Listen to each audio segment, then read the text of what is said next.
I think my life is a life that people can learn from me. When you believe in something and you feel that this is the right thing to do, even you meet a lot of obstacles, meet a lot of problems, as long as you believe in what you're doing, then you keep on doing it because nothing will go wrong.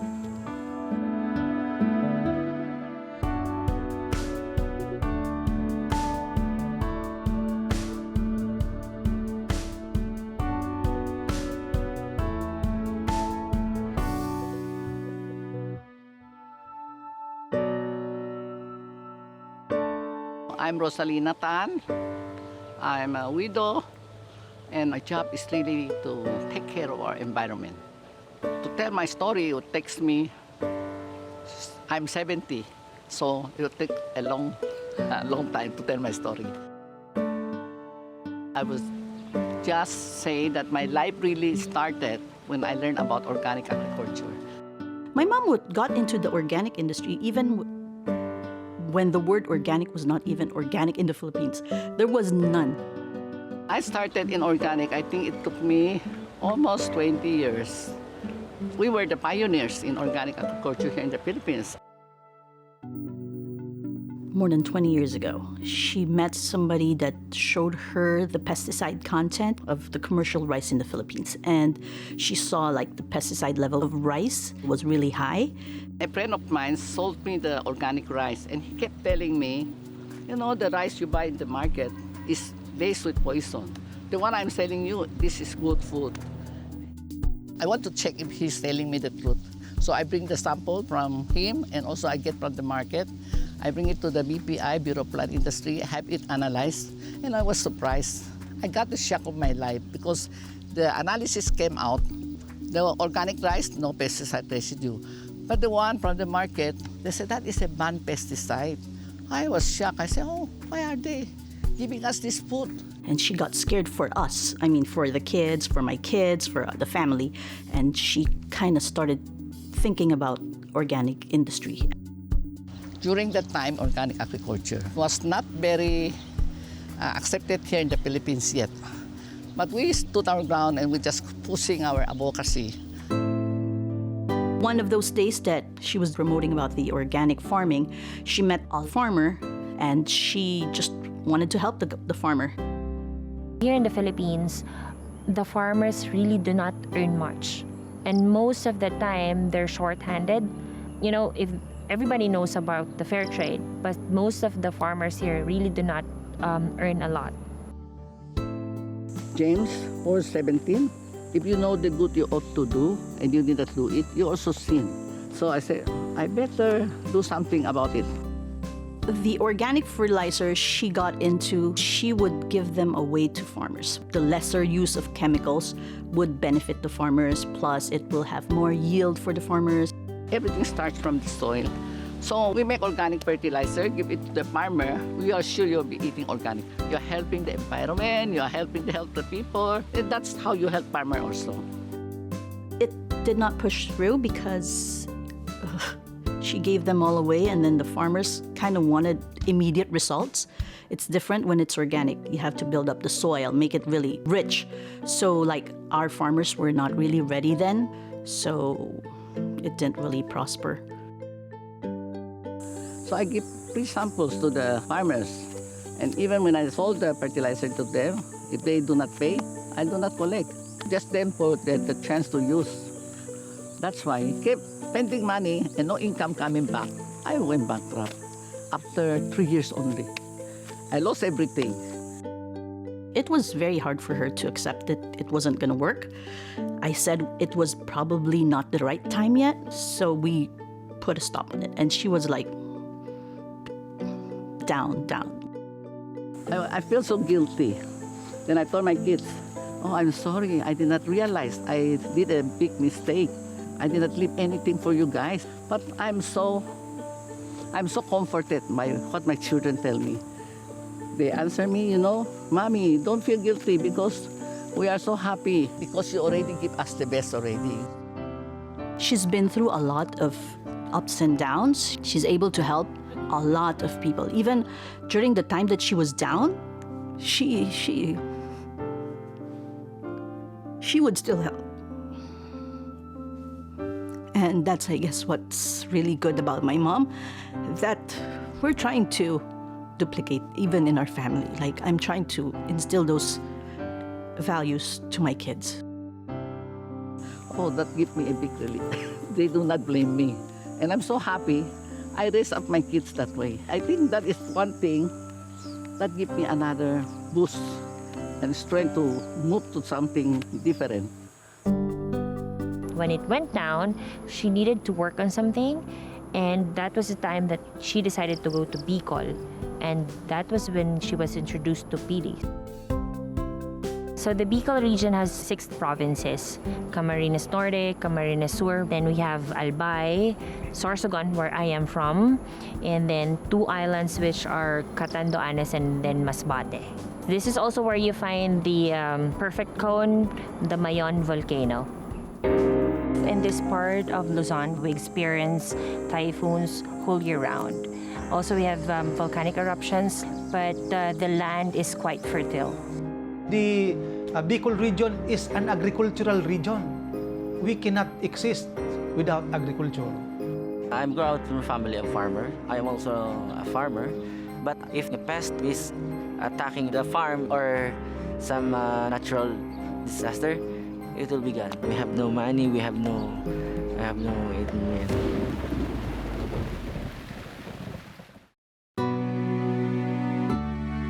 In this particular part of the country, the people really must be resilient. Every year we experience the typhoons. But of course, the people are used to it. They know when the typhoons are coming, so what they do is they would be planting what's suitable for that particular season, and they plant the different species or crops so they can harvest early. So we have a lot of crops, rice, we have coconut plantations in here, we have abaca, and of course, pili. Pili is something that nobody outside the Philippines and Bicol know about. It's a fruit, but it has a nut that is called a superfood.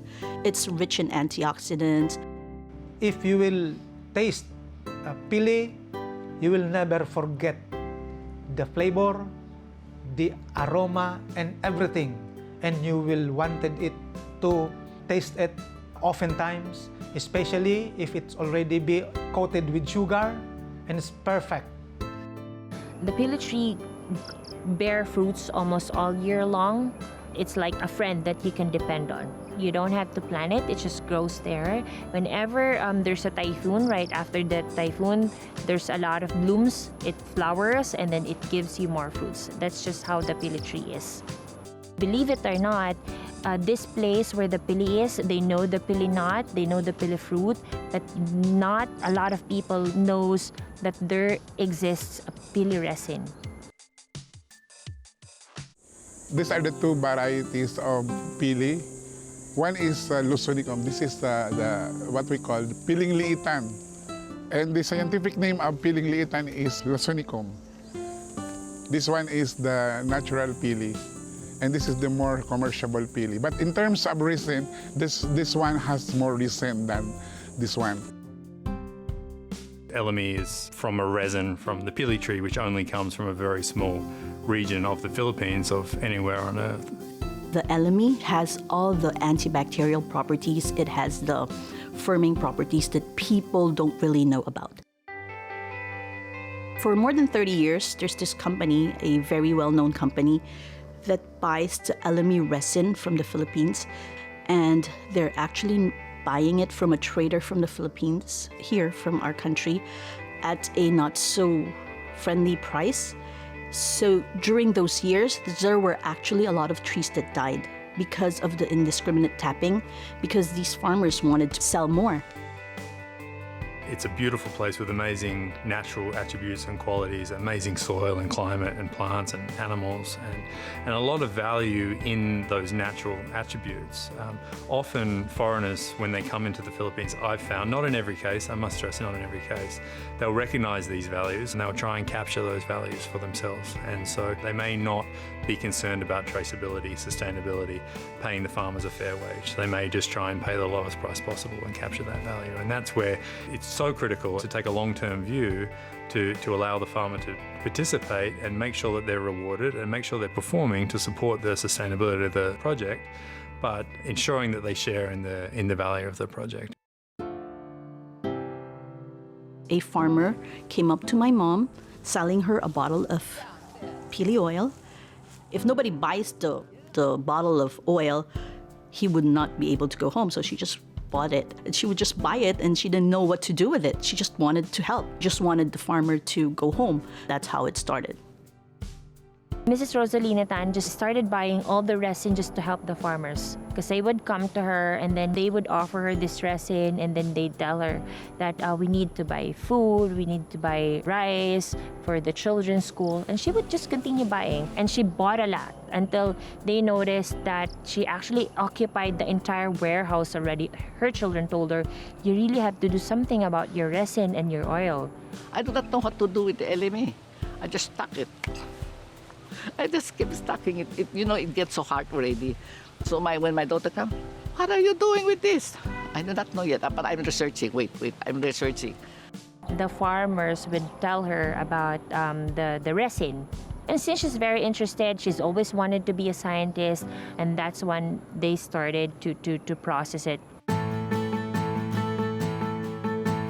When she started distilling, producing the Elemi oil, she has friends in Department of Science and Technology. She would send samples and had them tested. She sent samples to Turkey. She has a good friend from Turkey who's a scientist, and then would send back the results to her. She just wanted to have them tested. She was doing studies, she was coordinating with local governments, she had all the tests done.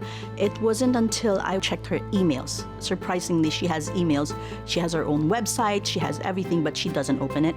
So I checked the emails, and she was getting a lot of inquiries from US, from France about the oil.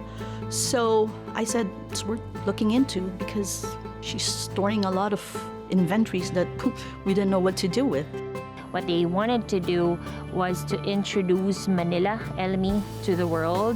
And they also told me that the good thing about this project is instead of the locals sending or selling the resin abroad for a few bucks, we will be distilling it locally. And then you, the people, are going to be earning more, and at the same time, the community will be helped, which is actually very interesting. Helping the people around, that's a good thing, and having pili resin known globally, that's a good thing. My name is Resti Ario Veros. My family has been a farmer ever since I was a child. We grow pili trees. We've been doing it for almost 20 to 30 years, I suppose. But we stopped when the price of the resins became low. And that was actually 10 years ago. This June, we encountered a person, Ma'am Rosalina Tan, and she made us an offer that the price of our pili resins will be higher than it ever was. Our family became excited, and I started cultivation of resins again.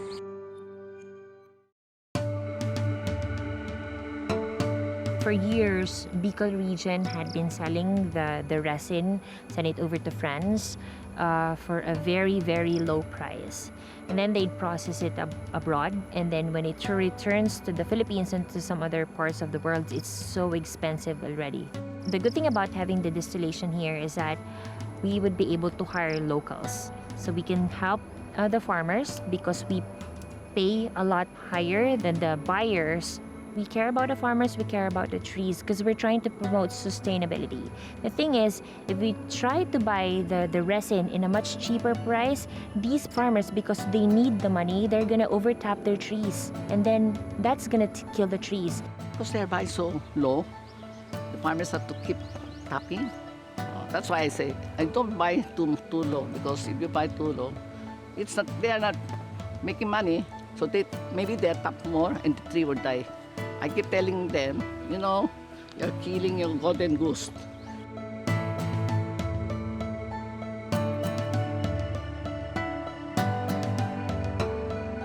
The they invited us for sort of a seminar, and it's how to tap the trees of pilis. It is best that we have that seminar. So we learned a lot from that seminar. Also, we learned the difference between the variety of pili trees. We learned what pili trees have most resins and resins that don't produce much. We have a proper measurement for the tapping procedure. From the ground to the trunk of the pili, we have a 60 centimeter from the ground. Then we cut horizontal of 15 centimeter. Then the wide of the cut is 1.52 millimeter. We are also conducting geotagging so that we can monitor the pili tree if it is have a pest or have a disease or it will cut. When we collecting resin, so we are tracing back where it came from. Now you can have a barrel of our Elemi essential oil in the US or Europe, wherever it may be, and trace back the resin that was used to produce that oil. And then you can also trace back the trees that resin came from, and therefore confirm that the permits and licenses were in place, that the farm was paid properly, that they had the land tenure, and you have a full traceability and guaranteed legal and verifiable supply chain. And I think that's integral for a product that's often wild harvested. It's critical. And so bringing all of that together, you pay those people well so that they perform well, and then you can give the confidence to the customer that they have a product that's fully sustainable. When I started, of course, there's a lot of people, very negative response, and they thought I'm a health freak, I'm a OC. But since I believe in what I'm doing, I stand firm, and maybe after 20 years, now they believe in what I'm saying, and they are practicing what I'm telling them. There's a point in her life that she was really down. She would always say that, I'm a failure, because she thought that being successful tantamounts to being rich. But we always tell her, Ma, you gave us a good name. You were able to bring us up, pretty well, I guess. But there was a time that she was saying that she was really a failure. So during the convention, that made her really realize that, okay, everything that I did not go to vain.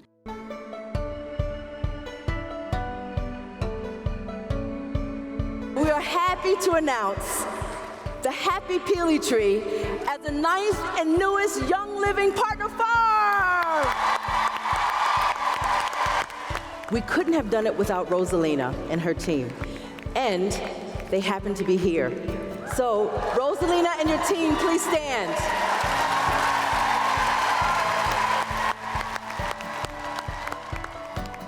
I'm not so sure if you saw it, but she cried. All the good that she's been doing is acknowledged, and that's the best part for her. She has a very good heart.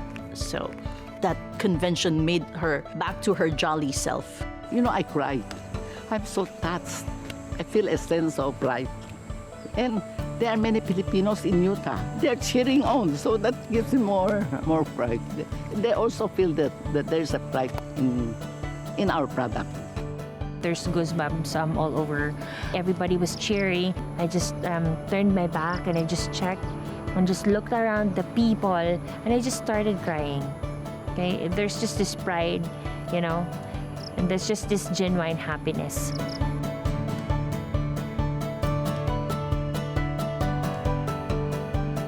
We eagerly offered the Happy Pili Tree Farm a grant to build the very first commercial-scale distillery, really forging new economic future for the Bicolanos. When I look at the screen, when I saw the distillation machine, I just told myself, we're doing something right in here. My 2 grandchildren saw the events. Now they understand, because before they don't understand what I'm doing. But now they understand. They also feel the pride.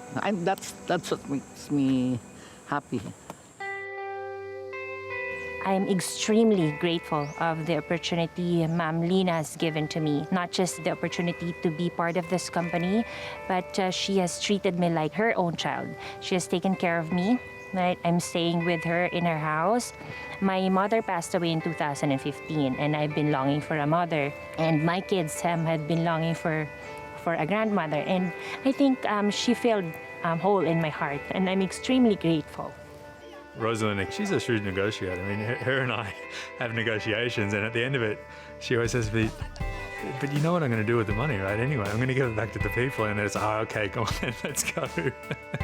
So she's a very, very good woman, and the people are lucky to have her, and I really think that we're still in the early days for this industry, and I really think that what we are demonstrating here on sustainable supply chain for Elemi will become the industry standard, and it should become the industry standard.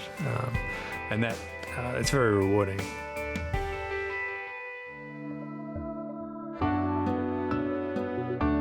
Here, we do not plow the fields, we do not grow crops, we do not do any of those things. What we do here is we are trying to replace the ecosystem that is here today that has been debilitated back into the ecosystem that it once was in the state of Hawaii.